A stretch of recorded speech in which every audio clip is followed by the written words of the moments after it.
शोभा नागरगोजे या चॅनलला लाईक आणि सबस्क्राईब करा. धन्यवाद. जाळूनी संसार वैशलो अंगणी, कारण रक्षा लागलेली असत्या, संसाराची आसक्ती सोडलेली असत्या आणि कुठलाच मोह राहिलेला नसतो साधूचा. तुम्ही जर आमचा देश भावनेन आलात, सुडाच्या भावनेन आलात, तर निश्चित तुमचा नाश झाल्याशिवाय राहणार नाही. आणि तुम्ही नम्र भावेनं तुम्ही चांगल्या विचारानं जर आलात, तर हीच राग तुमच्या कपाळाला अंगारा म्हणून लागल आणि तुमचं कल्याण झाल्याशिवाय राहणार नाही. मग साधूची निंदा कधीच करायची नाही आणि साधूचा छळही करायची नाही. महाराज, तुम्ही पाहिलेले काय आमच्या साधूला छळलेत लोक, कुणाचं चांगलं झालेलं नाही म्हणून साधूचा छळ करायचा नाही. आणि नेमकं तेच झालं तिथं. परीक्षितीला कळालाच नाही साधू. का कळाला नाही? तुम्ही आम्हाला तरी कुठे कळतंय? बघा, तुम्ही साधं काय म्हणतात एखाद्याला, कशाचे साधू आहेत, त्यांना काय कळतंय? आमच्यासारखेच आहेत. पण साधू ओळखीता येत नाहीत महाराज. साधू म्हणजे काय वेगळं नसतंय हो, माणसामधला साधू असतंय. आता राक्षस म्हणलं म्हणजे काय शिंग आल्यालाच राक्षस का? तुमच्या आमच्यात आता राक्षस आहेत, कळत नाही माणसाला. तसा साधू पण कळत नाही माणसाला, माणसाच्याच वेशात असतोय. साधू ओळखीनं लई खूप अवघड आहे. देवाला सध्या कळाला नाही. हो, साक्षात सीतामय्या रातना दिवस राहणारी भगवंताची पत्नी साधू कळाला का तिला? ज्यावेळेस वनामध्ये सीतामय्या होती आपल्या कुटीमध्ये, आणि रावणानं साधूचा वेश धरला आणि भिक्षा वाढ म्हणून आला साधू. सीतामायाला ओळखू आला का तिथं? नाही ओळखू आला. अहो, एवढंच नाही, माझा हनुमंतराया ज्यावेळेस वली आणायला गेलेला होता आणि त्यावेळेस काल नेहमी नावाचा राक्षस छळ करून साधूच्या वेशात बसला होता, ते सुद्धा ओळखू आला नाही. मग आमचं तुमचं काय खरंय? साधू कधीच ओळखू येत नाही माणसाला. पण साधारण साधू अगदी साध्या फटक्या कपड्यामध्ये आणि साध्या वेशामध्ये साधू व्हायला काहीच लागत नाही हो. फक्त अंतःकरण शुद्ध पाहिजे, भाव चांगला पाहिजे. कितीही कर्म करा तुम्ही, पण पोटामध्ये पोपट आहे तुमच्या, उपयोग नाही. म्हणून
गोपाल कृष्ण भगवान की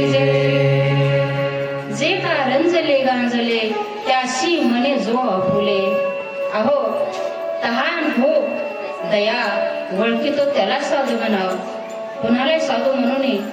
मग देवादेवाला साधू ओळखू आले नाही तर आपल्याला कसे ओळखू येणार आहे? तर कसं असतंय, साधू असतात जवळ पण ओळखू येत नाही. तर दह्याचे अंगी निघे ताकलोनी, दोन्हीशी सम पाहू नये. आकाशाच्या पोटी चंद्र तारांगण, दोन्हीशी सम पाहू नये. पृथ्वीच्या पोटी हिरा गारगोटी, दोन्हीची समसाठी करू नये. तैसे साधू आणि जन सारखे दिसतात पण ओळखायची नजर पाहिजे महाराज. तेच झालं नेमकं परीक्षित राजाला. साधू ओळखू आला नाही आणि रागाच्या भरामध्ये साप टाकून दिला गळ्यामध्ये. ते तर निघून गेला हो, पण त्यांचा मुलगा शृंगी ऋषी ज्याळस आले त्याळस बघितलं शमीक ऋषीच्या गळ्यामध्ये साप दिसतोय. हे कुणकृत्य केले असं, माझ्या बाबाच्या गळ्यात कुणी साप टाकला. राग आला आणि रागाच्या भरामध्ये जेल घेतला हातामध्ये आणि शाप देऊन टाकला महाराज.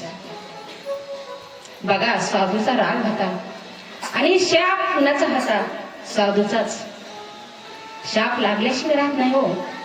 खूप लोकांचा शाप कुणा कुणाला लागलेले आणि हे शापानच घडलेले सगळं. जगाचा मालक, ब्रह्मांडाचा चालक भगवंत श्री हरी कृष्ण, त्याला सध्या लागला होता शाप कोणाचा?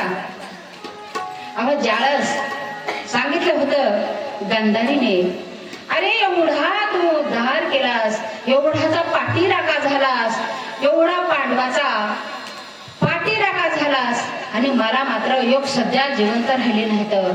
जसा माझ्या कुळाचा नायनाट झाला तसा तुझ्या कुळाचा नायनाट झाल्याशिवाय राहणार नाही.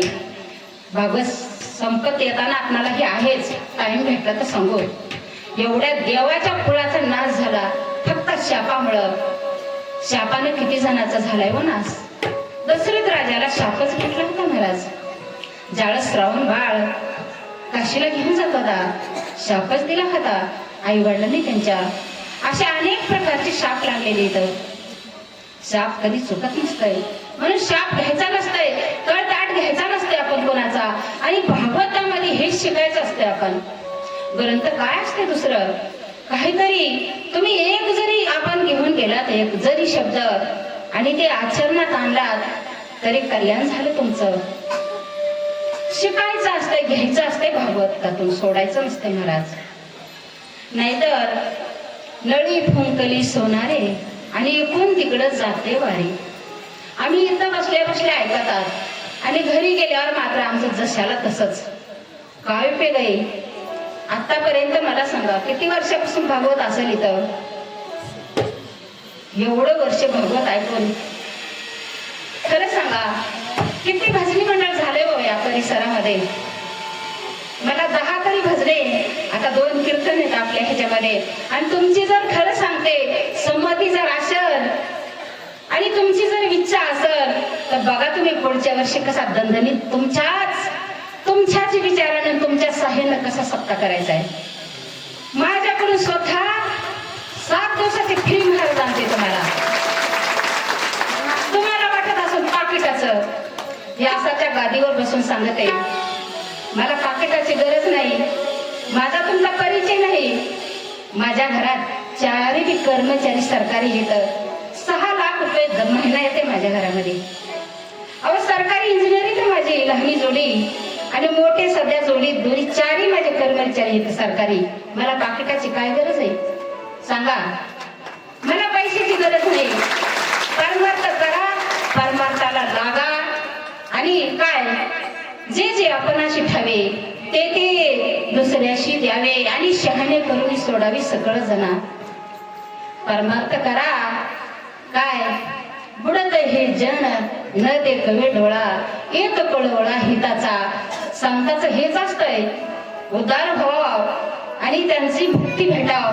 बार बार नाही सांगितलं, मनुष्य जन्म अनमोल रे, मिट्टी में मत घोल रे, अब तो मिला है फिर न मिलेगा. कधी भेटणार नाही. अहो, लय कठीण असतंय. पाप पुण्य जास्त तरी होतंय नाही तर कमी तरी होतंय. तुम्ही ताराजामध्ये धान्य टाका, किती वेळ लागतोय बरोबर व्हायला? खूप लागत आहे. जास्त पुण्य झालं तर अजून चांगला जन्म भेटेल तुम्हाला, आणि कमी जर झालं तर तुम्हाला नाही जीवनीला जावं लागेल, पण मनुष्य भेटणार नाही. एवढा कठीण आहे मनुष्य जन्म. मग ह्या जन्मामध्ये तुमचं हे ना हातामध्ये सगळं, परमार्थ का करीत नाही तर सांगा बरं. अहो 500 कीर्तनकार आहेत माझ्या परभणीमध्ये. जगात जर्मनी आणि भारतात परभणी म्हणतात. महाराष्ट्रामध्ये नाव गाजलेलं आहे. 500 कीर्तनकार असतात. तुम्ही सांगा मला, घेऊन एकदा ट्रक भरून घेऊन येते मी. वाजविणाऱ्या त्याच, कीर्तन करणाऱ्या त्याच, तबला शिंत कीर्तन. बघा तुम्ही काय माणसाला कमवायचे सांगा ना. एवढा काय म्हणतात ते, हाताने गेला का नाही ते कोण खाता हो, राजा कुठला तरी सांगतात, काहीच न्यायचं नाही. सिकंदर त्यांना सांगितलं होतं जाताना असे हात ठेवा माझे.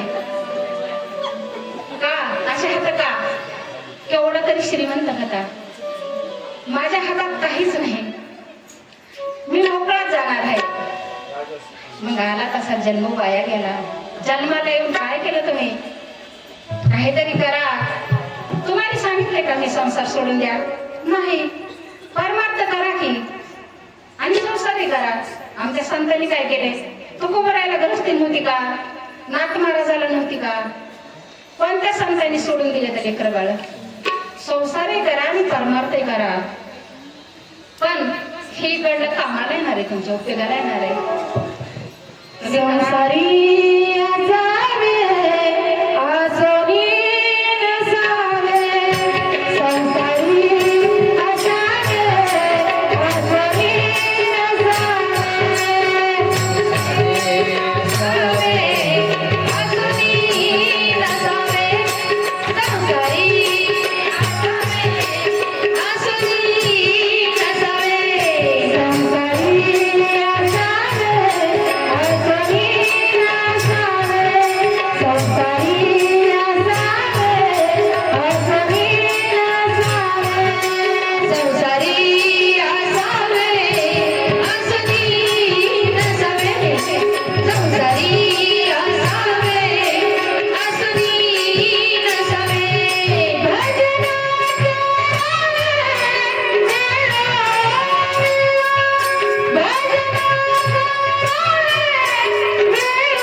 असूनही नसावे, भजन करावे वेळोवेळा. संसारात राहून भजन करा, सोडायचं नाही. तुम्हाला कधी सोडा म्हणलं नाही. भगवंता भक्ती करू का पोट भरू, भक्ती करू का पोट भरू, भक्ती करू का पोट भरू, भक्ती करू का पोट भरू. सांगा मी काय करू, सांगा मी काय करू, सांगा मी काय करू.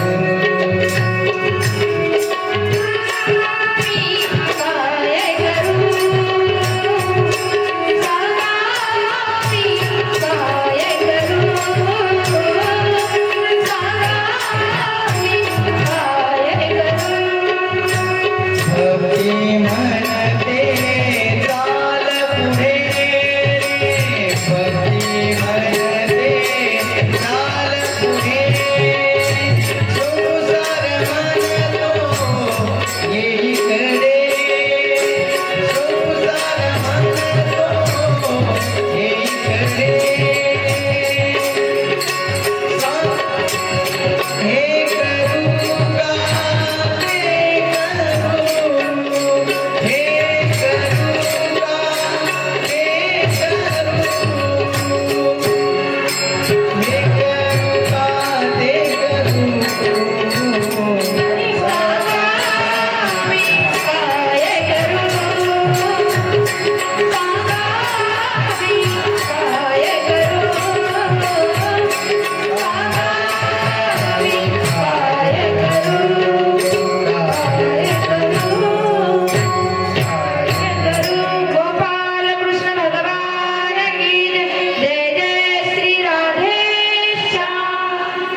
होतात ते करू. दोन्ही करा, परमार्थ करा आणि संसार पण करा. कारण हे कर्म आहे, कारण हे होतंय मनानच, करायची गरजच लागत नाही आणि संपतही नाही महाराज. असं म्हणावं एखाद्यानं, माझा संसार आता पूर्ण झाला. तुम्ही जन्मभर करा, पूर्ण होणार आहे का? नाही. अहो एखाद्याला जर सांगितलं चला ना वारी आली आता पंढरपूरला, ते काय म्हणताय, नाही नाही आमचं काय वय आहे का आताच यायचं, थांबा ना. आणि जरा लेकरं बाळ तर आमचे मोठे होऊ द्या. लेकर बाळ मोठे झाले, त्यांचे शिक्षण आहे तर त्यांचे लग्न होऊ द्या ना. आता लग्न झाल्यास काय म्हणतात, अहो नातवंड आले तर, नातवंड सोडून कसं यायचं. आणि मला सध्या म्हणले ते महाराज, माझ्या इतकी अडचण, माझा मुलगा दिल्लीला गेलाय ट्रेनिंग आहे बरं का, आणि 6 महिन्याचं एक लेकर नातवंड, आणि इंजिनियरची नोकरी दिला. जावंच लागतंय सह्या करायला का व्हायला 2 तास तरी. मी म्हणलं काही करा, आईला बोलून घ्या, भावाला बोलून घ्या म्हणलं, पण मी सोडित नाही. कारण मी कीर्तन भागवत सोडित नाही. त्याच्यासाठी हे करा ते करा, ते करणं हे आपलं कर्म आहे. कर्म करावंच लागते, प्रत्येकाला. कर्म चुकत नाही महाराज, कर्म करायचंच असते आणि होतंय ते मनानच. बघा एखाद्याचा संसार करायचा आहे, काहीच अभ्यास करायची गरज लागत नाही, शिकायची गरज लागत नाही, परमार्थ मात्र करावं लागत आहे आणि शिकावं लागत आहे आपणाला. तुम्ही महिलांना सगळ्याला सांगितलं चला अभंग म्हणायचा, इथं हरिपाठ घ्यायचा आहे, तुम्हाला आधी शिकावं लागेल. बरोबर आहे. करा बरं हात कुणाला हरिपाठ पाठ येते. हरिपाठ कोण कुणाला पाठ आहे बघा ना, किती थोडे येतो हरिपाठ. तुम्हाला सांगते होत नाही, वयाच्या मी 2री मध्ये होते त्यावेळेस मला माऊलीचा आणि नाथ महाराजाचा हरिपाठ पाठ होता. टाळ हातामध्ये माझ्या घाटात नव्हता आणि मी लागवली नाही. बीड जिल्ह्यामध्ये स्त्रियांना मंदिरात यायचं नाही, टाळ वाजवायचं नाही, तरी मी माईक हातामध्ये घ्यायचं, अभंग गवळणी म्हणायच्या. बघा ज्यावेळेस मी पंढरपूरला गेले आणि पंढरपूरला गेल्याच्या नंतर वाळवंटात जाऊन बसले, नाद हातात असतं. कारण मी पहिलंच माझ्या वडिलाचं नाव विठ्ठल आणि माझं जनाबाई, त्या विठ्ठलाची जना म्हणायचं मला कोणाला, एवढा कसा नाद आहे. आणि वाळवंटात जाऊन बसले आणि त्यावेळेस जयवंत महाराज बोधले, असं सगळ्यांना माहिती. जयवंत महाराज बोधले यांचं कीर्तन होतं बरं का. वारी होती, एवढी पब्लिक गोळा झालेली होती त्या वाळवंटामध्ये आणि मी मात्र बसले होते. त्या संतांनी उठविले, ताई का बसलात तुम्ही, टाळ घ्या हातामध्ये, उभं राहा. आता मला कुठे टाळ वाजवता येत होता, मला गाता येत होता, पण टाळ वाजवता येत म्हणते ना कोणी. पारावर मुलीला यायचं नाही, टाळ नाही वाजवायचा. पारापाशी वाडापणा, खटल्याचं घर, चौघात चुलत्याच्या मध्ये आजूबाजूचा कारभार. बघा हातात टाळ घेतला आणि नगरचे महाराज होते. आणि हे पण आता सगळ्यांना माहिती, चैतन्य महाराजाचे हे सगळे म्हणजे मोठ्या चंद्रशेखर महाराज असे साधू होते ना ते बदले महाराज. टाळ घ्या ना, काय म्हणले मला, चाल म्हणा म्हणले. मी 1-2 प्रमाणे दिले त्यांना आणि चाल म्हणा म्हणले. मला चाल म्हणायला उभं टाकले मी आणि एवढी सुंदर चाल म्हणली त्या भगवंताच्या कृपेनं. आता जशी मी भागवत सांगते आणि खरं सांगते, मी ग्रंथ उघड आहे आतापर्यंत. माझं एक वैशिष्ट्य आहे, शिवगाथा असू द्या, देवी भागवत असू द्या, भागवत असू द्या, मी कधीच ग्रंथ उघडून बघत नाही. हे माझं काहीच नाही. साळुंकी मंजुळ बोलत शेवानी, शिकविता धनी गळास. ह्या संताची कृपा आहे माझ्यावर. पटापट शब्द येतात मनातून. अभ्यास करायची गरज नाही. तुम्हाला अभ्यास करायची गरज लागल हरिपाठाला. तुम्ही जर भांडण लागलं, तुम्हाला शिव्या पाठ करायची गरज आहे का? आता सांगा मला, मी पाठ केलं तर शिव्या, आणि एवढ्या भारी भारी शिव्या ठोणीतल्या काढतात तुम्ही, एकमेकीला शिव्या देतात. कशा काय शिकलात सांगा ना. वाईट लवकर येते हो, चांगलं शिकावं लागत आहे. आणि तिथं मग तसं ऑटोमॅटिक आलं. आणि काय विचार केला त्या माऊली महाराजाने, आज पंढरपुरामध्ये ह्या ताईच्या रूपामध्ये साक्षात मला जनाबाई भेटल्या. ह्या वाळवंटामध्ये मला जनाबाई भेटल्या आणि ह्या जनाबाईने एवढी सुंदर चाल म्हणली आता मी म्हणलं नाही आहेच मनातले मनात जनाबाई नावाची. बघा तेव्हापासून ठरवून दिलं नाही मला कीर्तन भजन करायचंय, मला काहीच साठवायचं नाही. काय हो भूषणही घेती काढून, देती काळाच्या हाती देती बांधून आणि भूषणही घेती काढून. तुम्ही साठवलेलं धन तुम्हाला वारला तर तुम्ही दारात आंघोळ घालतेल. तुम्ही लाख रुपयाची बाथरूम बांधली तर कोणी तुम्हाला बाथरूम मध्ये जाणार नाही. तर तुम्ही किती दागिने असू द्या एक फुटकी कवडी अंगावर जाऊ देणार नाही. तर तुमच्या सगळे लुबाडून घेतेल. आणि पहिलं कोण करताय व आधी कोण घरात नेल्यास आपलेच असतात. एका हरणाला बाण मारला आणि ती लपून बसला, शिकाऱ्याला सापडणं गेला. पण शिकारी शोधित शोधित आला महाराज आणि त्याला काय दिसलं, रक्त सांडलेलं दिसलं. त्या रक्ताच्या शोध करीत करीत त्या झाडापर्यंत आला तर ते हरिण लपून बसलेलं होतं. पण इथंच असेल म्हणून शोधून काढलं आणि त्याचा प्राण घात केला आणि घेऊन गेलं. पुन्हा घात केला, त्याच्याच रक्तानं घात केला त्याचा. अरे तुमचंच रक्त तुमचा घात करतय, कोणीच नसतंय दुसरं.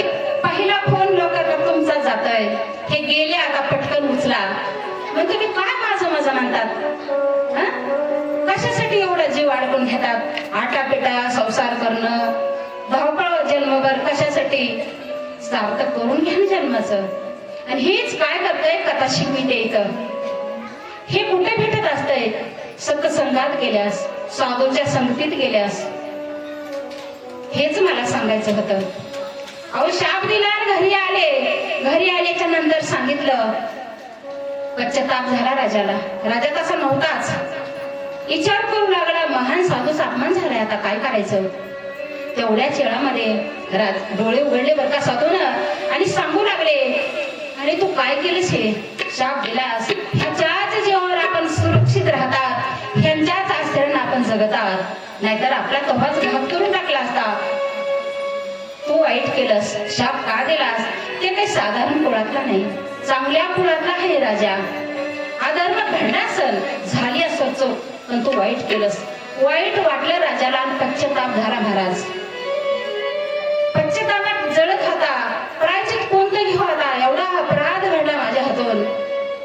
तेवढ्या चेळामध्ये साधून सांगितलं, जा आणि राजाला हुशार करा. एक मुलगा आला आणि सांगू लागला, राजे तुम्हाला शाप भेटलाय. अहो 7 दिवसानं तुम्हाला तक्षक नाग येऊन दंश करणार आहे आणि तुमचा प्राण जाणार आहे. अवघड तर वाटलंच नाही. किती संतांचे उपकार आहे असं वाटलं. मी तर काय करायचं तो मार्ग शोधत होतो, प्रायचित कसं घ्यायचं, काय करायचं. पण सांगितलं म्हणे, खूप छान झालं, ही सजा लई चांगली आहे माझ्यासाठी. आता काय ठरविलं? आमचा सारखा राजा नव्हता हो. वैराग्य कसं होतं? आमचं वैराग्य कसलं असतंय सांगून दिलं. स्मशानामध्ये वैरागी आणि मंडपात बसलं की वैरागी, घरी गेलं की नाही. कसं हो? एखाद्या म्हाताऱ्यासारखा. म्हाताऱ्याला एवढं टोचून बोलतात. सगळे म्हणतात जा कुठेतरी. म्हातारा म्हणताय जातोच आता. कपडे भरताय पिशवीमध्ये. मुलाला म्हणतोय चालू मी घर सोडून. तुमचं कसं होणार आहे? अरे मी आहे म्हणून तुमचं चालतंय सगळं. आता एक दिवस ऐकून कंटाळले बरं का सगळे. जा म्हणले तुम्हाला कुठे जायचे ते, आम्ही करूच काय करायचे ते. पत्नीला म्हणू लागलो, मी चाललो. आता तिला पण वैताग आला महाराज. जा म्हणे, जा कुठे जायचे ते जा. गेला आणि आपल्या शिवावर जाऊन बसला. लांब नाही गेला, शिवारामध्ये जाऊन बसला आणि परत कोण चला म्हणतोय वाटच बघू लागला महाराज. पण तेवढ्यामध्ये काय झालं, गाई म्हशी चरत आल्या होत्या. दिवस मावळा होता, भूक लागली होती पोटामध्ये. नेहमीच पाहत होता कोणीतरी येईल आणि मला घेऊन जाईल. तर कोणीच येत नव्हतं. एक म्हैस धरली आणि म्हैशीच्या शेपटाला धरलं बरं का त्यानं आणि निघाला घराकड. आणि काय म्हणू लागला, अगं अगं म्हशी मला कुठं नेशी, अगं म्हशी मला कुठं नेशी, मला घर सोडून जायचंय आता मला कुठेतरी. घरी आलं बाबा, बायको ते सगळी बघितलं त्याला. आणि तुम्ही तर जाणार होतात. अहो मी जाणार होतो, पण ह्या म्हशीनं मला घरात आणलं. ते म्हणे आता आलं तसं गपचूप बसायचं, गपचूप खायचं. हे आमचं वैराग्य असते. मग असलं असते महाराज. आम्हाला वैराग्य होत नाही, पण त्या राजानं केला, राज्याचा त्याग केला, वैराग्य धारण केलं आणि निघाले. सगळं सोडून पत्नीला सांगितलं, आता राहायचं नाही मला, मी 7 दिवसात मुक्त होणार आहे. एवढी तळमळ सुरू झाली होती. कसं होईल माझं, कोण मला भेटल, कोण माझा उद्धार करीन, असं म्हणत म्हणत त्याच निमिषारण्यामध्ये आले आणि गंगेच्या तीरावर बसले. महाराज ज्यांना त्यांना विचारू लागले, कोण मला मुक्ती देणार आहे, कोण मला मुक्तीचं साधन सांगणार आहे, कोण माझं कल्याण करणार आहे. पण कोणी नाही हो, कोणीच नसतंय. ज्याचे त्यालाच करावं लागत आहे. हे म्हणतात ना, सोडविना तुला देशीचा चौधरी अनेक होय. नाही रे नाही कुणाचे कोणी, नाही रे नाही कुणाचे कोणी,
नाही नाही कुणाचे कोणी, तुझे नव्हे रे कोणी, आणि तिने जाचीने एकटाच प्राण्या, माझे माझे म्हणून कोणी नाही बाबा. त्या टायमाला कोणी सोडित नाही तुला. काय म्हणू लागले, सोडविना राजा देशीचा चौधरी अनेक सोयरी भले भले. त्या पद्धतीने तुला एकट्याला जावं लागते, कोणीच नाही. मग तळमळ झाली होती सुरू, काय करायचं. पण तेवढ्याच काळामध्ये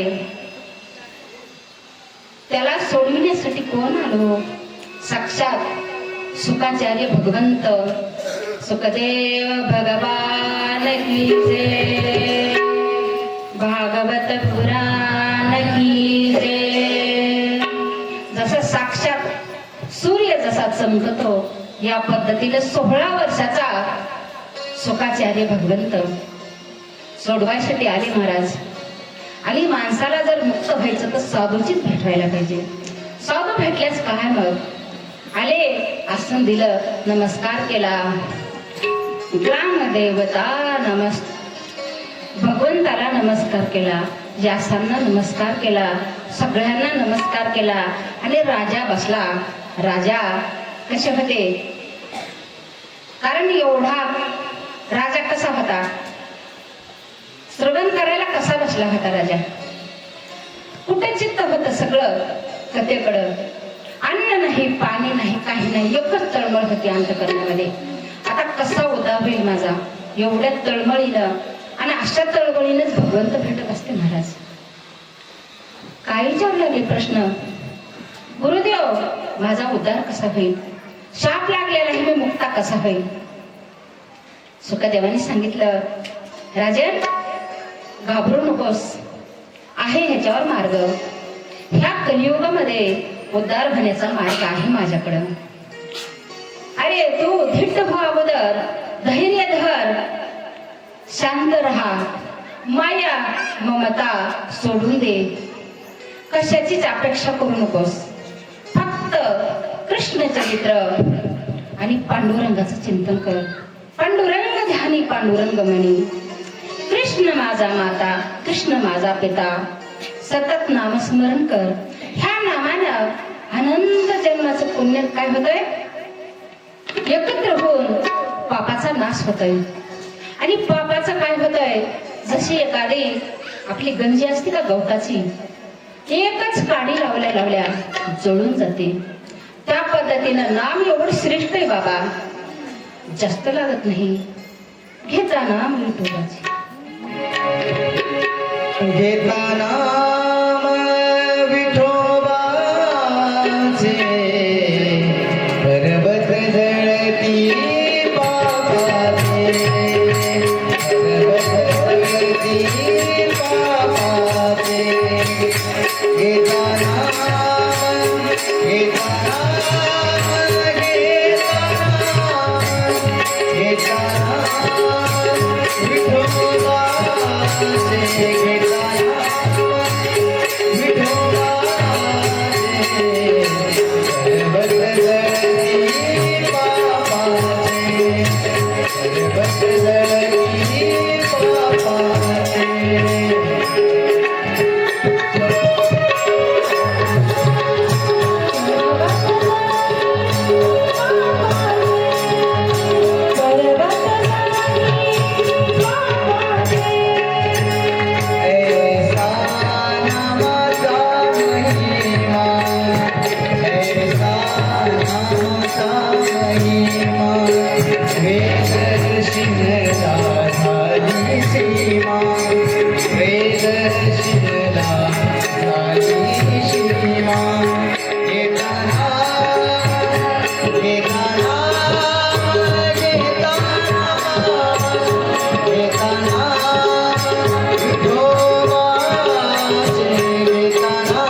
पर्वत जळती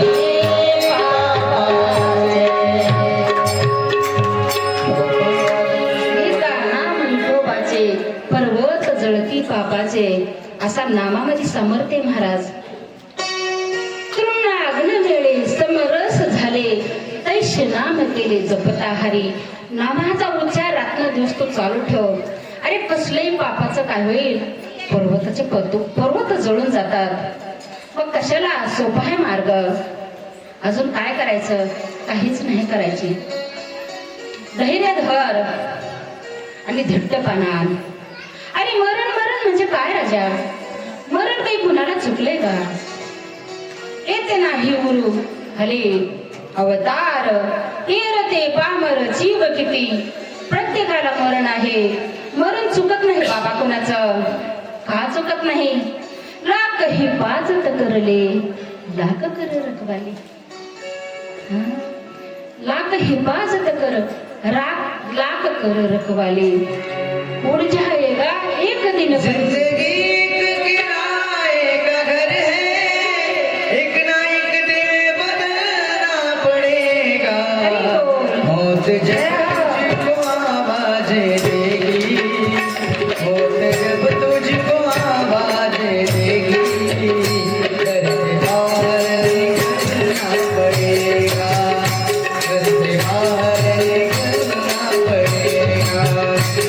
जिंदगी एक किराए का घर है, जिंदगी एक किराए का घर है, एक ना एक दिन बदलना पड़ेगा, एक ना एक दिन बदलना पड़ेगा, एक ना एक दिन बदलना पड़ेगा।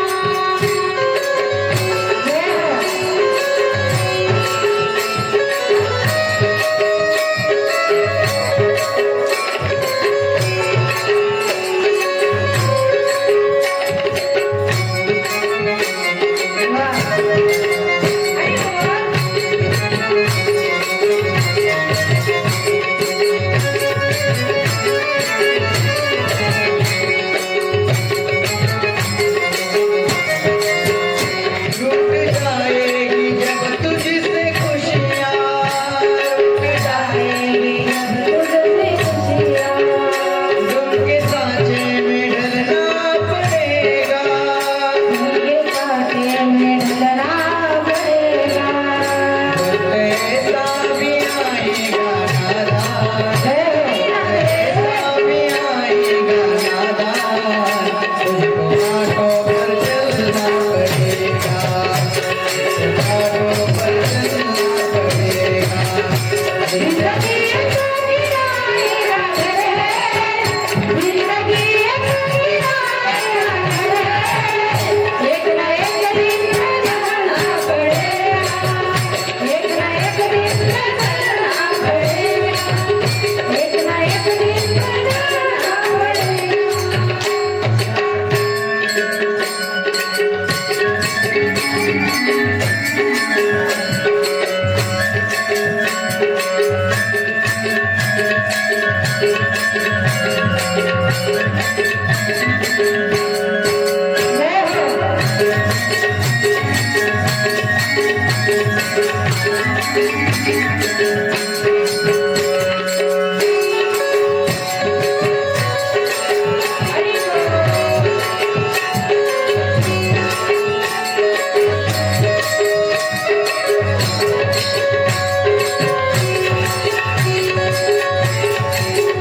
कितना मशहूर हो जाएगा तू, कितना मजबूर हो जाएगा तू, कितना मशहूर हो जाएगा तू, कितना मजबूर हो जाएगा तू।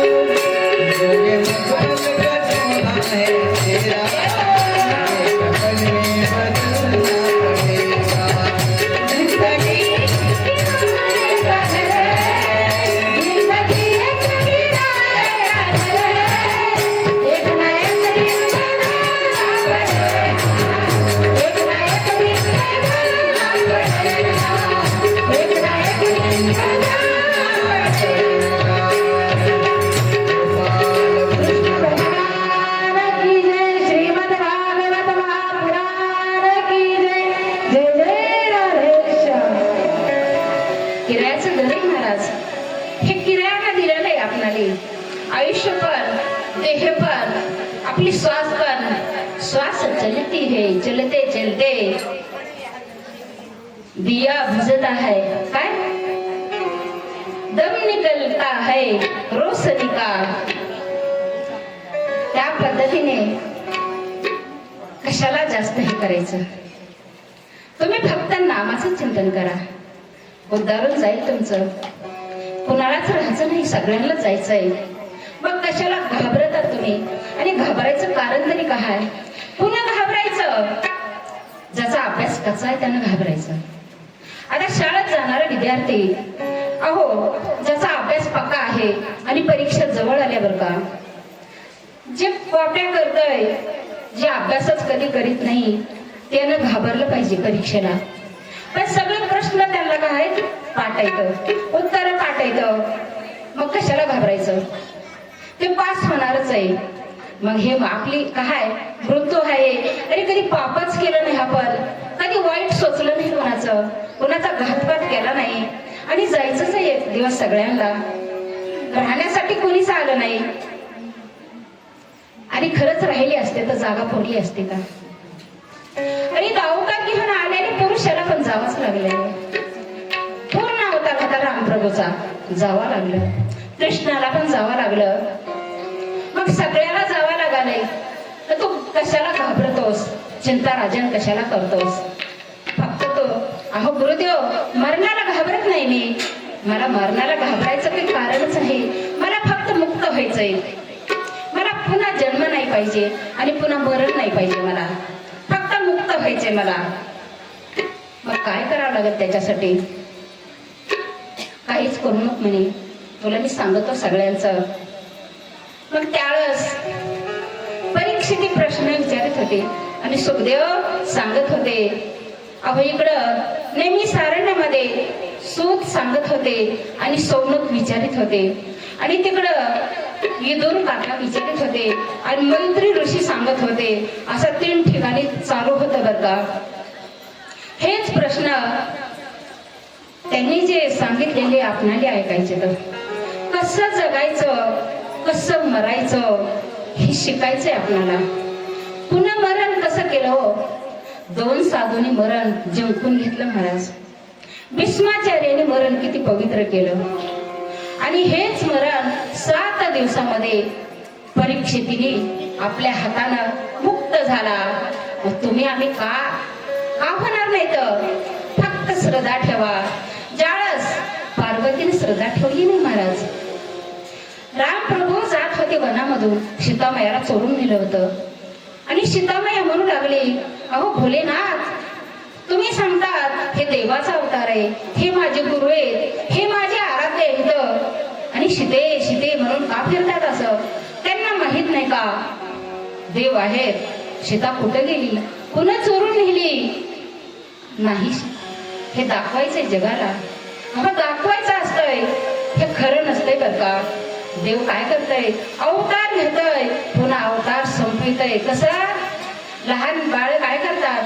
पाऊस पडला म्हणजे खोपा करतात वाळूचा आणि खेळ झालं तर मोडून टाकतात लगेच आणि घरात जातात, पण त्याचं दुःख करीत नाहीत महाराज. हे माझं घर होतं मोडून गेलं. त्याच पद्धतीनं भगवंतानं हे सृष्टी रचलेली असत्या आणि मायेनं हे दाखवायचं असतंय, पुन्हा अवतार संपून जायचं असतंय. परीक्षिती विचारू लागला, मग सुखदेव देवाचे किती अवतार झाले? देवाने अवतार घेतला कुणासाठी? कुणासाठी? यदा यदा धर्मस्य ग्लानिर्भवति भवन्ति भारत. ज्यावेळेस माझ्या भक्तावर संकट येईल त्यावेळेस अवतार धरावा लागतंय. धर्म रक्षावया अवतार घेसी, धर्म रक्षावया अवतार घेसी, रक्षावया अवतार घेसी, रक्षावया अवतार घेसी. आपुल्या पाळीसी भक्त जना, आपुल्या पाळीसी भक्त जना, धर्म रक्षावया अवतार घेसी, धर्म रक्षावया अवतार घेसी, रक्षावया अवतार घेसी, रक्षावया अवतार घेसी. गोपाल कृष्ण भगवान की जय. श्री राधेश्याम. माझ्या भक्तावर ज्यावेळेस संकट येईल त्यांचं रक्षण करण्यासाठी अवतार घ्यावा लागत आहे. भक्ताची या काजा लागी मी अवतारे योगायोगी, परी मज जो ओळखी जगी तो विवेकी जाण अर्जुना. अरे मला ओळखणारे पाहिजेत. मी फक्त जाळस का इथं धर्मावर ग्लारणी येते, जाळस संकटात पडतास त्यावेळेस मी अवतार घेत असतोय आणि दुष्टाचा संहार करतोय. भक्ता राखी पायापाशी दुर्जनाशी संहारी. मला दुर्जनाचा संहार करायचा असतोय आणि ह्या पृथ्वीचा बाहेर उतरायचा आहे मला. त्याच्यासाठी माझा जन्म होतोय. मग किती झाले जन्म? 24 अवतार सांगितले महाराज भागवतामध्ये. 24च का सांगितलं?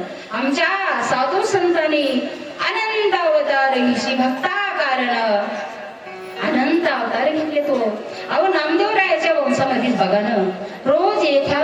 रूपामध्ये दर्शन देत होता भगवंत माझा. मग 24 अवतार घेतले. तर कोणते अवतार घेतले? सुरुवातीचा अवतार, एक प्रश्न विचारते सगळ्यांना. भागवत खूप दिवसापासून ऐकत आहात तुम्ही छान श्रुती आहेत, कसे परीक्षितासारखे, बरोबर आहे. मग सांगा पहिला अवतार कोणता घेतलाय? कोणता?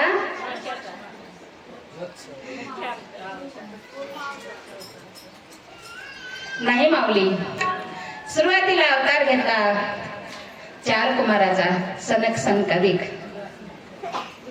पहिले अवतार घेतला 4. दुसरा अवतार घेतला वराह अवतार घेतला.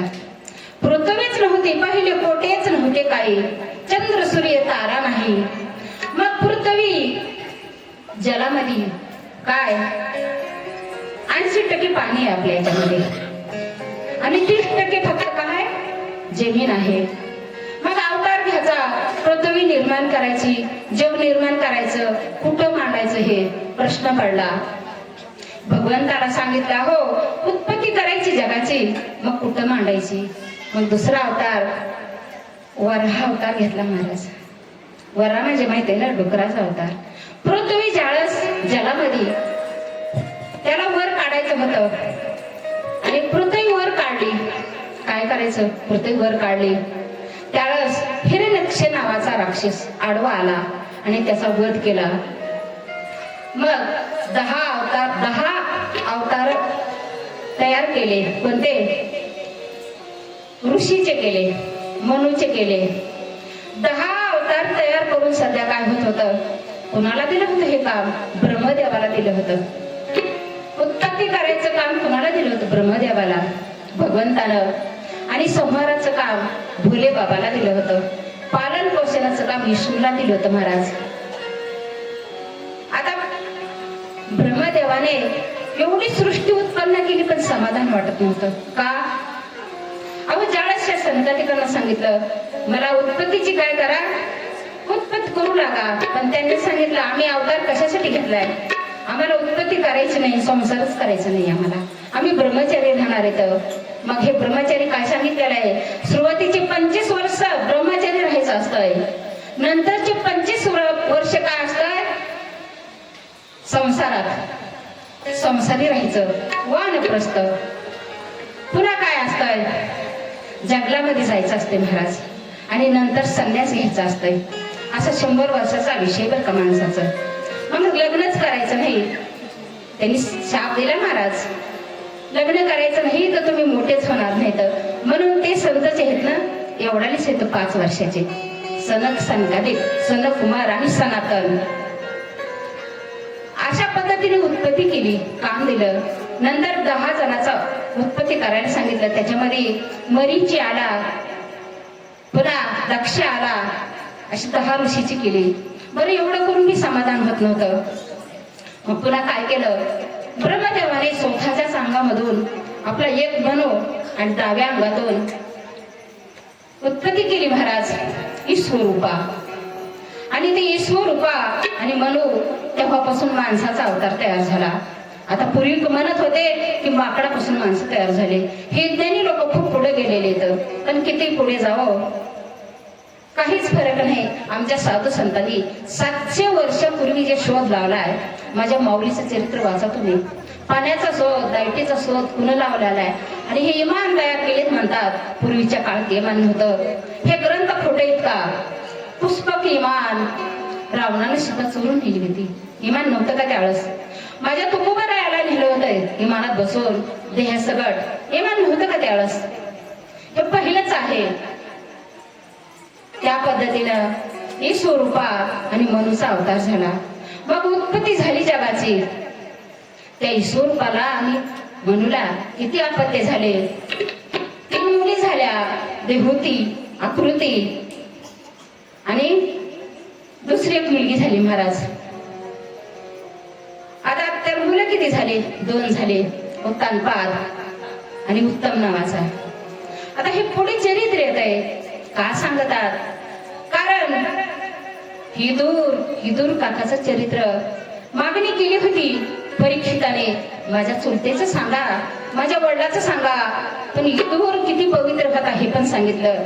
साक्षात भगवंत त्याच्या घरी जेवायला गेला होता. ज्यावेळेस संमती करायला आले होते भगवंत आणि 56 भोग केले होते दुर्योधनानं, पण जेवला नव्हता. दुष्टाचं अन्न खायचं नसतंय. मग इदूर काका एवढा श्रेष्ठ होता, कुठं गेला होता?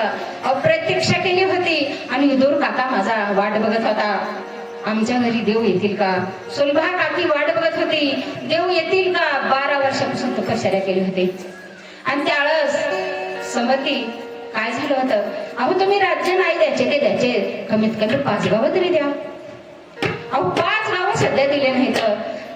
सुईच्या टोकावर जेवढं भेटेल तेवढी सध्या जमीन देणार नाही हे दुर्योधनाने सांगितलं होतं. सौदा मोडला आणि देव वापस जायला निघाले. पण भीष्माचार्याने काय केलं? भगवान जेवून जा, अतिथीचा आदर करणं आमचं कर्तव्य आहे. तुमचं जेवण जेवत नाही म्हणून मी जेवणारच आहे, पण कुठे जेवणार आहे? उद्धवाला सांगितलं, उद्धवा चलो उद्धवा. उद्धवजी चलो विदुरा घरे जावे. उद्धवजी चलो विदुरा घरे जावे. उद्धवजी चलो विदुरा घरे जावे.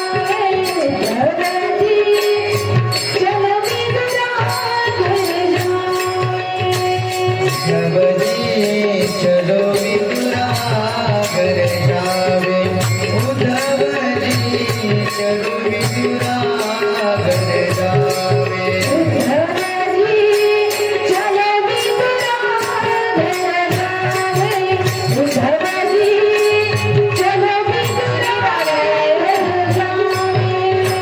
बड़े बड़े मंदिर भोला काम में. बड़े बड़े मंदिर भोला काम में.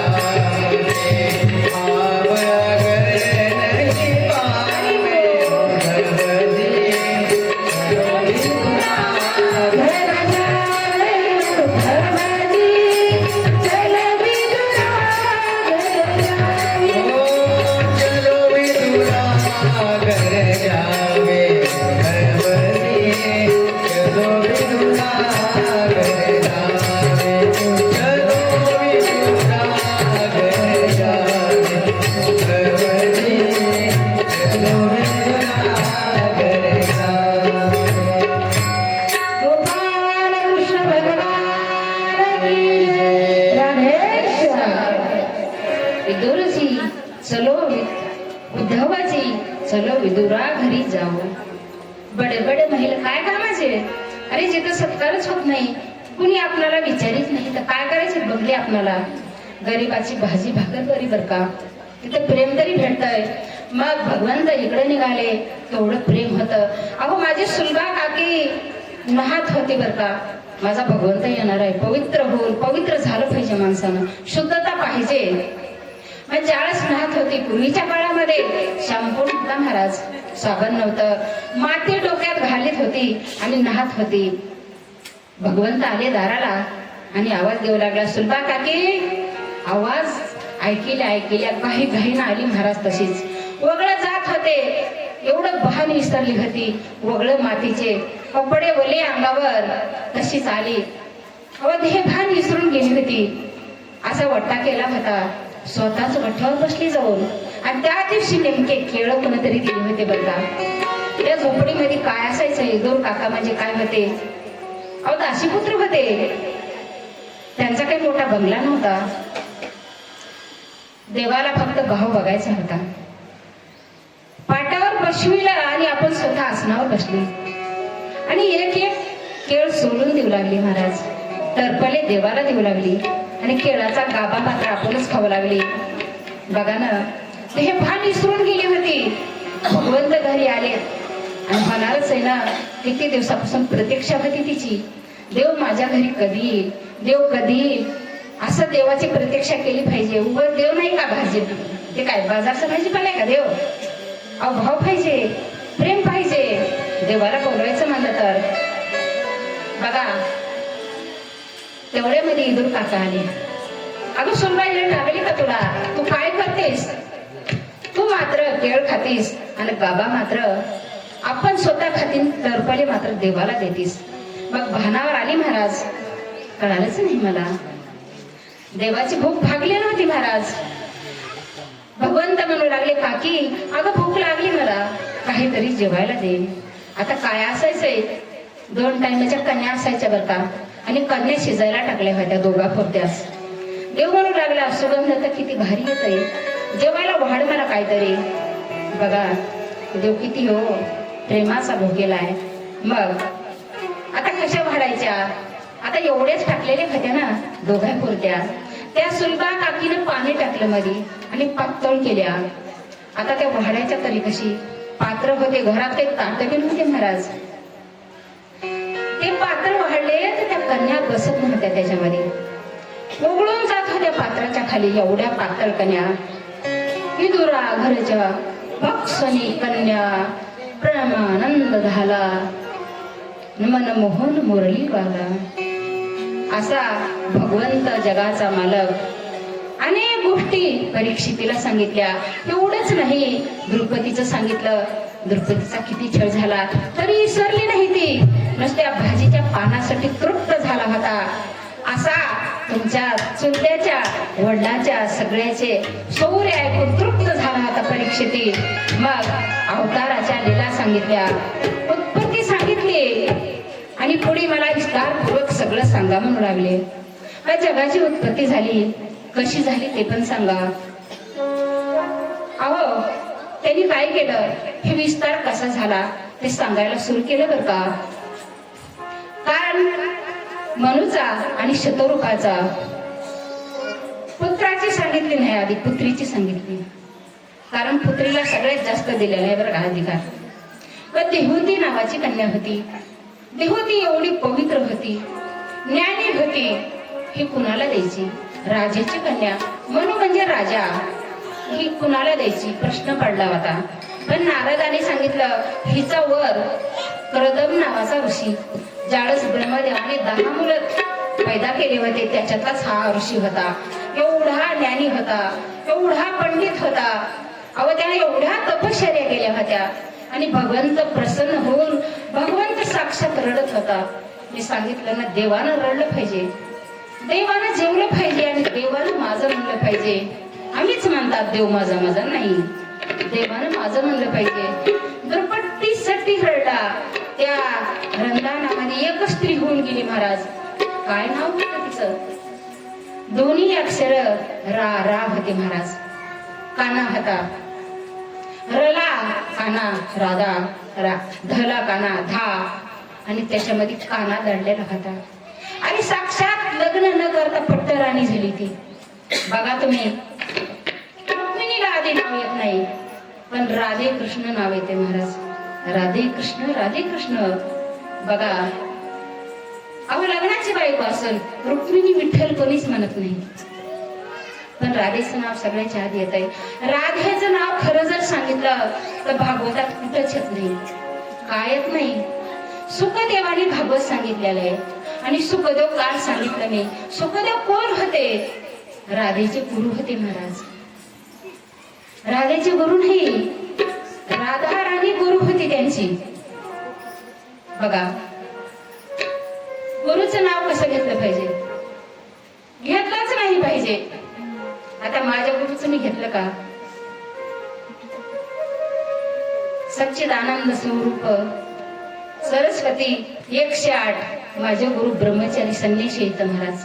आणि माझ्या भाग्यानं माझ्या दारातच गंगा आहे. मला सकाळी संध्याकाळी माझ्या गुरुचं दर्शन होतंय. मला एवढे पवित्र माझे गुरु आहेत. आणि त्या गुरुच्याच आशीर्वादाने या व्यासपीठावर बसली मी आहेच. किती हो, 5वी 6वी शिक्षण नाही मला. माझ्या घरामध्ये कोणी साधू संत झाले का माळकरी नाही झाले, की 3 पिढ्यामधून कीर्तनकार झालं नाही. पण माझ्या गुरुचा आशीर्वाद आणि या संतांचा आशीर्वाद, म्हणून इथं बसण्याचा चान्स मला ह्या माझ्या गुरुच्या आशीर्वादामुळं आणि या संतांच्या आशीर्वादामुळं बसलेलं काम सगळं श्रेय त्यांना आहे. आणि इथं सध्या काय आपले ब्रह्मलीन साक्षात भगवंत साधू संत काशीनाथ बाबा. काशीनाथ बाबा एवढे पाठीशी आहेत माझे, आणि एवढ्या त्यांच्या प्रांगणामध्ये, एवढ्या सान्निध्यामध्ये तुमच्या साधू संतांच्या पावन पवित्र पदस्पर्शाने झालेली पवित्र भूमी आहे. आणि ह्या भूमीमध्ये मला चिंतन करण्याचा आणि तुम्हाला श्रवण करण्याचा योग आला. किती भाग्य आहे आपलं. मग हेच पवित्र कुळात जन्मलेलं होतं परीक्षित. एवढं पवित्र कुळ होतं. राधा राणी सारखंच होती द्रौपदी सध्या. आणि विदुर काका साक्षात यमाचा अवतार होता. अहो धर्म तर साक्षात धर्म होता. मग एवढा पवित्र असल्यामुळं 7 दिवस भागवत असत योग आला त्यांना. मग शतरूपा म्हणू यांची देहूती कन्या कोणाला द्यायचं? प्रथम ऋषीला द्या. शोध घेत आले महाराज. आल्याच्या नंतर काय होतं तिथं? भगवंत प्रत्यक्ष रडले होते. का? अरे मी प्रसन्न झालो. प्रथम ऋषी मागा काहीतरी तुम्ही. मला काहीच नाही पाहिजे, कारण देवाचा अवतार होता ते सध्या प्रथम ऋषी. काय मागणार आहे तर? संसार थोडा करायचा आहे मला, संसारात रमायचं नाही भगवंता. सरोवर काय म्हणतात त्याला? सरोवर झालं होतं, बिंदू सरोवर. महाराज तुम्ही तीर्थयात्रा करा. माझ्या झाल्या सगळं 4 धाम यात्रा, 12 ज्योतिर्लिंग आणि सगळे प्रयागराज, पशुपतीनाथ सगळे तीर्थ झालेत माझे. करायला पाहिजे हो. अशी तीर्थ आठवतात. अनेक प्रकारचे आपण पाप केलेले नष्ट होतात. माझ्या साधू संतांनी तीर्थयात्रा केलेल्या येतात. ज्ञानोबरायाने, मुक्ताबाई, नामदेव महाराज, गोरोबा काका सगळे घेऊन तीर्थयात्रा केल्या. करायलाच पाहिजे जीवनात आल्यास. आपल्या ह्याच्यामध्ये किती तीर्थ येतं भारत देशात. खूप पवित्र भारत देश आहे आपला. मग हे सरोवर होतं महाराज. काय? बिंदू सरोवर. तपश्चर्या करीत होते. मनू आणि शतरूपा आले, मुलीला घेऊन आले. ती कुटी होती अशी मस्त त्यांची. पशु पक्षी पवित्र तुळशीचे झाड होते. त्यांना सांगितलं साधू आमच्या मुलीला पदरात घ्या. आता त्यांना सध्या सांगितलं होतं जगाचा मालक अवतार घेऊन तुमच्या पुढे अवतार घेणार आहे. लक्षात होतं महाराज त्यांच्या. ठीक आहे म्हणे. आल्याच्या नंतर आसन टाकलं बसायला. पण ती किती सुंदर होती हो, चांगल्या विचाराची. पत्नी कशी असावी घरामध्ये? 3 नमुन्याच्या स्त्रिया असतात. एक सांगकामी असते बरं का. एक काय म्हणतात, हुंदडाच म्हणतात तिला. आता इकडे काय भाषा असं माहित नाही मला. आणि एक अधिक कामाची असत्या. आता एका स्त्रीला सांगितलं म्हणे अगं तुझ्या सासूला बरं नाही. सासऱ्यांना सांगितलं जा बरं औषध घेऊन ये कुठून तरी, खोकल्याची बाटली. तिला वाटलं एवढी खोकाल्या. तिने सांगितलं होतं अगं सुनबाई मी काही आता वाचतच नाही. खोकून खोकून मरायची पाळी आल्या, मला काहीतरी करणं. तिला वाटलं खरंच मरते आता. अहो बाटली आणायला गेली आणि तिचं ते मोतीचं सामानच घेऊन आली सोबत. कपडा वगैरे सगळं आणलं बरं का तिला. सासरा म्हणलं हे काय सुनबाई? ती म्हणाली अहो परत परत कुठं जावा? ती गोलाई किती लांब राहिल्या. वेळ तरी हे का जायला तिकडं? आपला परिसर खूप लांब आहे का? आता मला सध्या माझी गाडी घरी आणली नाही तर पायाने यावं लागली इथवर, तितक्या लांबून. बघा त्या पद्धतीने परत परत कशाला जायचं म्हणे. ही काय म्हणायचं? अधिक म्हणजे सांगितल्यापेक्षा जास्त दिमागाची. आणि दुसरी सांगकामी असते. कशी? तिला सांगितलं बसून बाई मी जरा फेरफटका मारून येते, तू लक्ष ठेव नाही तर दूध ठेवलंय आपल्या गॅसवर. ती बघत बसते महाराज दुधाकडच. मग कुत्र येऊ द्या पिऊन जाऊ द्या, मांजर येऊ द्या पिऊन जाऊ द्या. सासूबाई आल्या विचारत्या अगं सुनबाई लक्ष द्यायला सांगितलं होतं तुला. ते म्हणते मी लक्ष माझं तिकडच आहे. आणि हे तर पिऊन टाकलं. तुम्ही कुठं म्हणलं हातात मला मांजरला पिऊ देऊ नकोस? असं म्हणलंच नाही तुम्ही. म्हणजे जेवढं सांगितलं तेवढंच करणारी. आणि एक असते महाराज हुंदडा. त्याला तर वळणच नसतंय. धुणं धुवायला गेली रापा रापा आपटायचं, भांडे घासायला गेली दाना दाना हे करायचं. चालू लागली म्हणजे जमीनच हादरत्या. बोलू लागली म्हणजे 4 ठिकाणी ऐकू जाते बरं का. बघा तुम्ही काही लोकांना मोबाईलवर बोलायची सवय असते पण सगळं दुसऱ्याला ऐकायला येते. अरे हळू बोल ना, तू किती ओरडून बोललास तर तिकडे मोठा आवाज जाणार आहे का? इथं मोठा जाईल तिकडे तर तेवढाच जाईल ना. तसंच एकदा काय झालं, नवीन लग्न करून आली होती आणि भाकरी करायला बसली बरं का. तेवढ्या वेळामध्ये बाहेरून फोन आला. आता सासरा आला सुनबाई तुझ्या आईचा फोन आहे. ती भाकरी करायला बसली होती, भाकर लावली होती चुलीला, तव्यावर एक टाकली होती, सगळा पसारा बाजूला ठेवला होता महाराज. अशी उठली का नाही, तांब्या धाडकन भाकर तशी जळाल्या, चुलीवरली भाकर चुलीवरच धाडक धाडक धाडक दिली बा, ठस करत सगळे भांडेच. त्याला काय म्हणतात, हुंदडा म्हणतात. सासरा म्हणला, हे घे बाई आता मोबाईल आणि घंटा, बर बस मी भाकरी भाजीत बसतो. आणि होती मात्र तशी नव्हती महाराज. संस्कार खूप चांगले होते.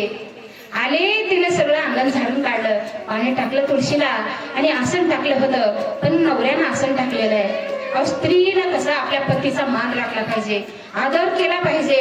पती परमेश्वर असताय. तुम्ही अनेक देवाचे काय करा, अनेक देवाची पूजा करा, भाव ठेवा. पण तुम्ही जर इकडं पूजा करीत बसलात, काय करीत बसलात, माळी घालाला, जप करालात आणि तिकडे नवऱ्याला पाणी देणार, ते उपाशी मराला ड्युटीहून आल्यावर त्याच्याकडे बघायलाच तयार नाही, कधीच पावणार नाही देव तुम्हाला. हे स्त्रीचं काय असतंय, पती परमेश्वर असतंय, आदर करावा लागतोय. उगाच म्हणले नाही पती वार्ता, हे आदर ठेवा लागतंय. ती त्यागली होती महाराज.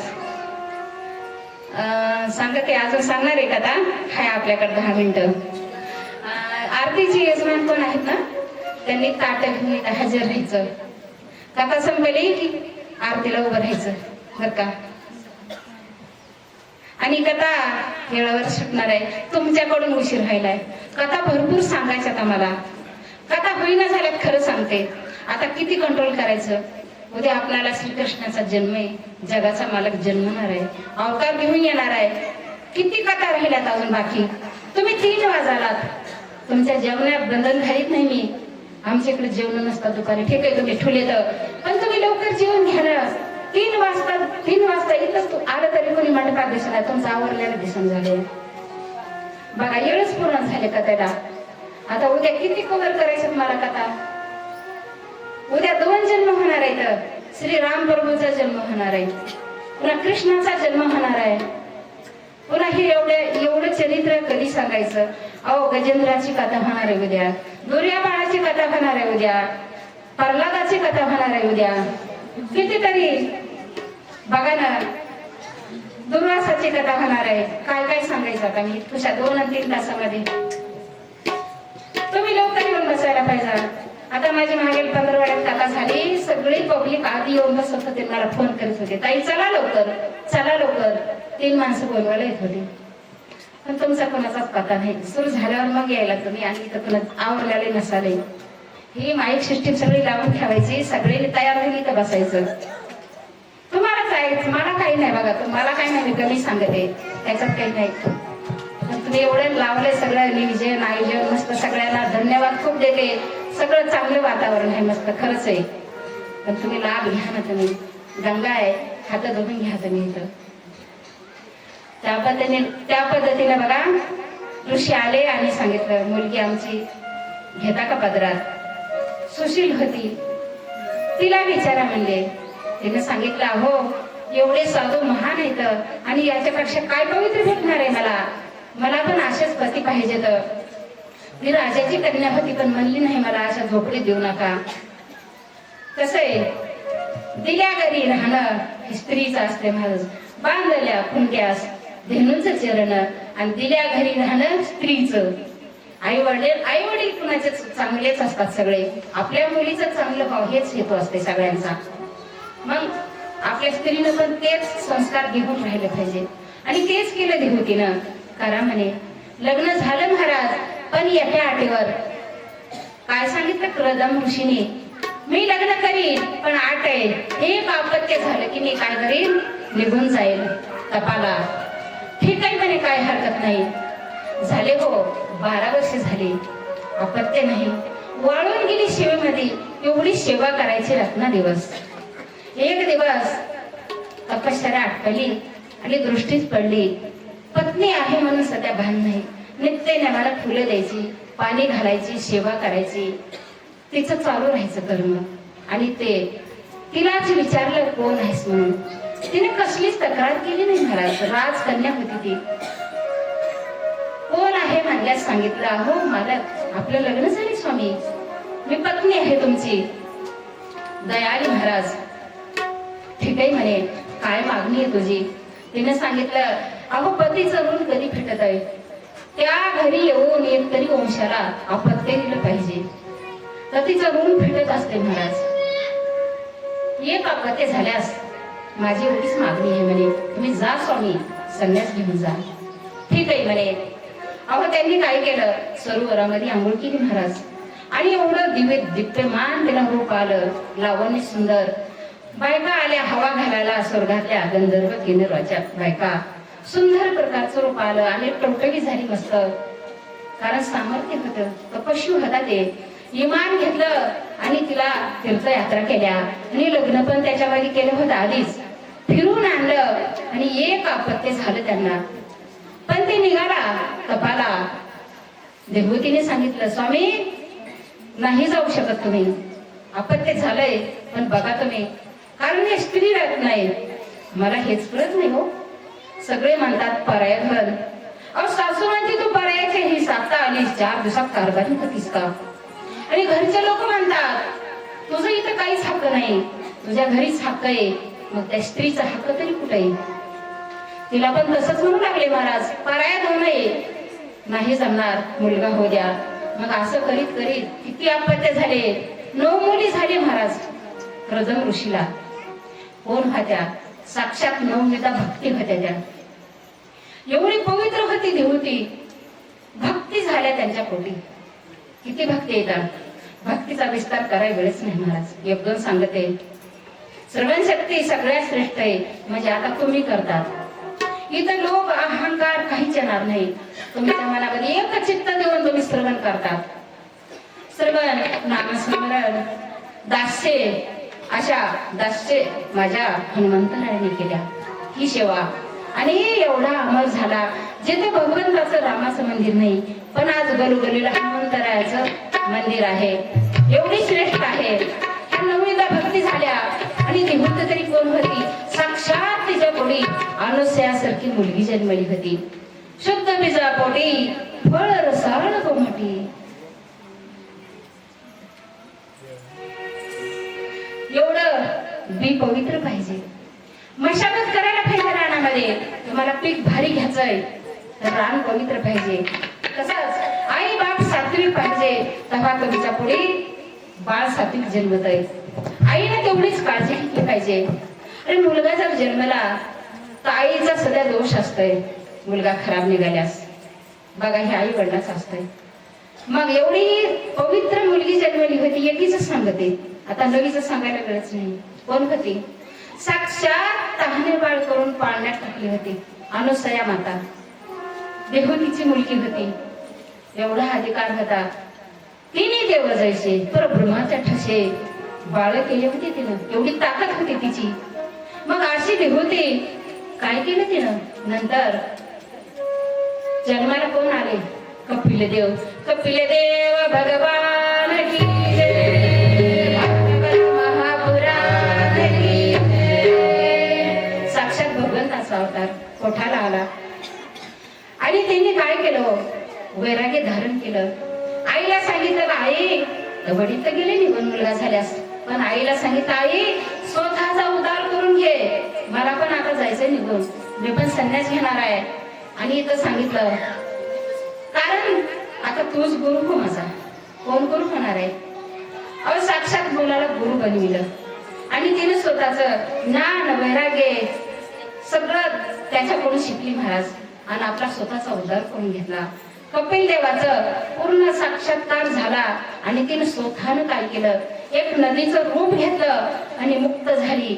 जलरूप घेतलं आणि नदीमध्ये वाहून गेली देवहूती. आणि कपिल देव भगवंत गेले. कुठे गेले? तुम्ही कोणी केला असता? नसता केला. गंगासागर पाहिली का पुन्हा? तिथं कपिल मुनी येतं. ते कपिल मुनी भगवंत गेले. आता राहिलेल्या कथा आपण शॉर्टकट मध्ये उद्या घेऊ. फक्त एका आपल्या कथा सांगितली नाही, जगाची उत्पत्ती सांगितली.